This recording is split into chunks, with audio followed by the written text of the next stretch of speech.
None of these, and all Christ. He didn't do that.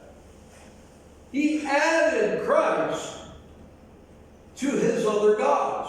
Now, based upon what I've just told you, do you think Constantine got saved like you got saved? I don't think so. Sir, we may have to define the term compromise. Compromise means a mixture of truth and error. Yeah, the mixture. Yeah, that's what Catholics are doing. Okay. You wait, just wait till you get to the end of this lesson today. Thank you. That's very good. He mixed truth with error. You know what the other English translations do? They mix truth with error. You remember in Genesis chapter 3, Satan presented himself to Eve. And he said, how come you don't eat that tree?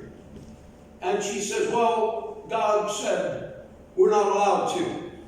He said, if we do that, we'll die.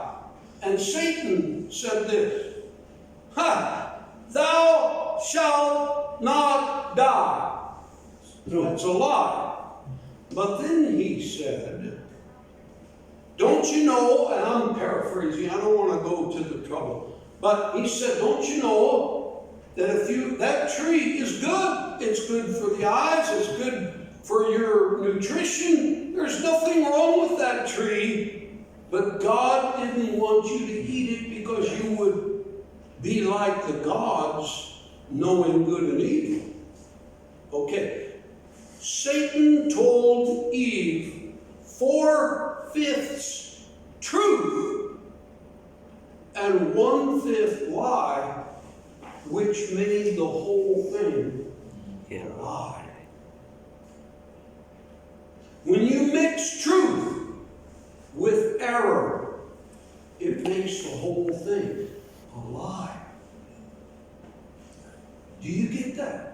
That's right. That is why we can't afford to have anything but truth in this book. We cannot mix it with anything else. Now, I'll give you another illustration.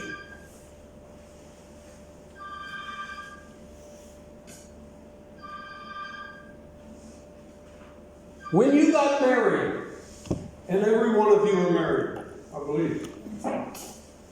What if your wife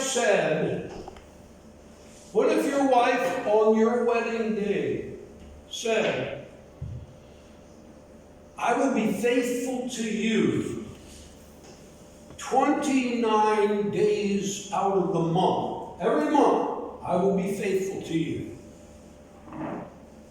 But one night, a month, I'm going to spend with another man. Would you marry her?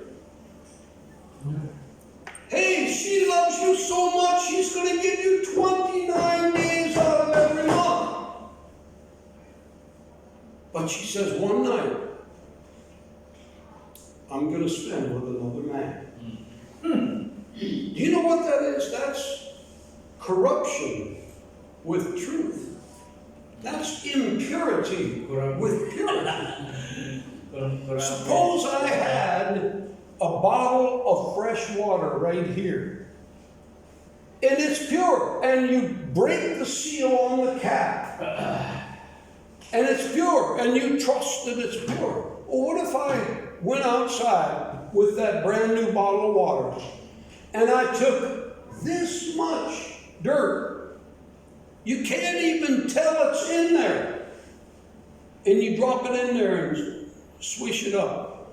If you knew it was dirt or dog manure, it's even better. If I stuck a toothpick in dog manure and then stuck it in the pure water, would you drink it? Would you drink it? Would you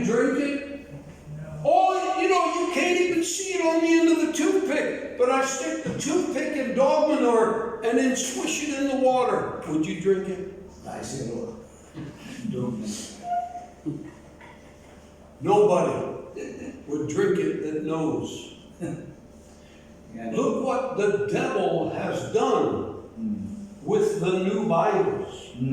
He took almost all of the King James Bible and then he stuck it in dog manure and swished it around, and you have truth with error mixed, which makes the whole thing a lie. And they will say it's a good Bible because it's easy to understand.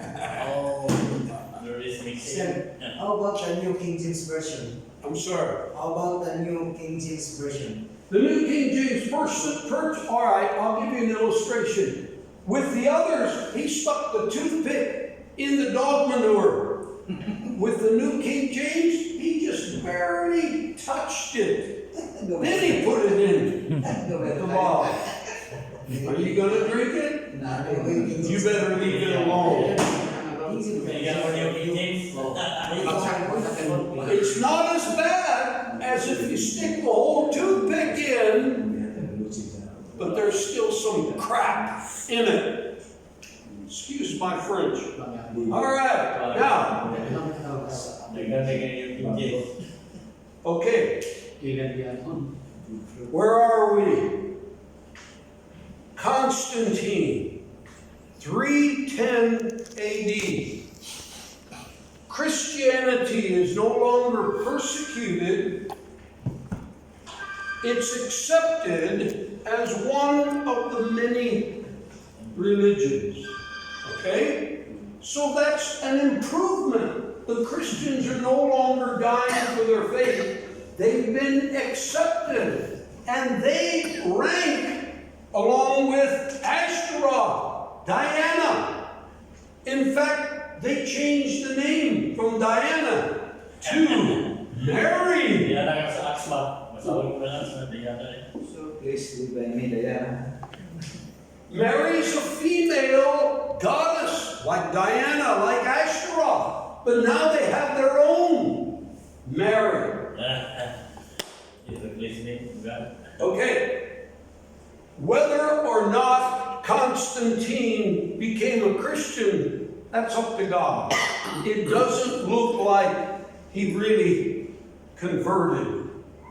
But to the Christians, he became a Christian. Now, since Christianity was no longer persecuted and it became one of the religions, they started to organize their religion. Now, just a little side note. If you don't go there in your Bible, but if you go to 2 Kings, I believe it is, there's a man named Jeroboam who became king in Israel, not Judah. The kingdom was divided. Jeroboam, number one, there were two. He became king of Israel. And Jeroboam said to the people of Israel, he said, it's too far for you to go all the way down to Jerusalem, to the temple, to worship. So I'm going to make it easy on you. And he made 2 golden calves, beautiful.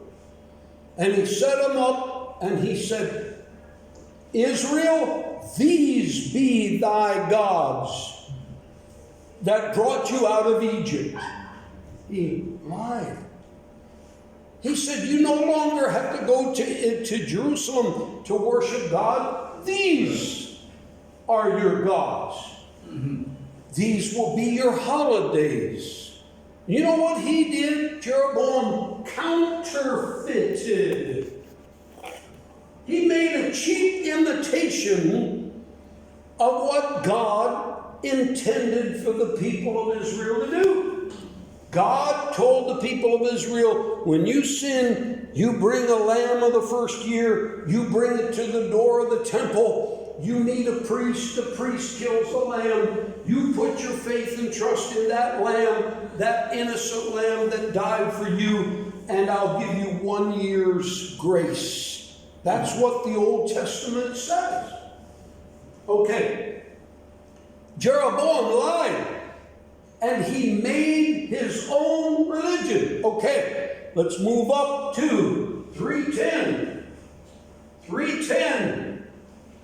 The organization of the Christians.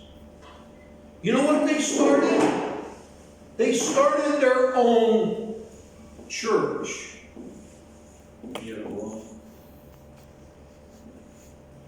And it turns out to be the Catholic Church.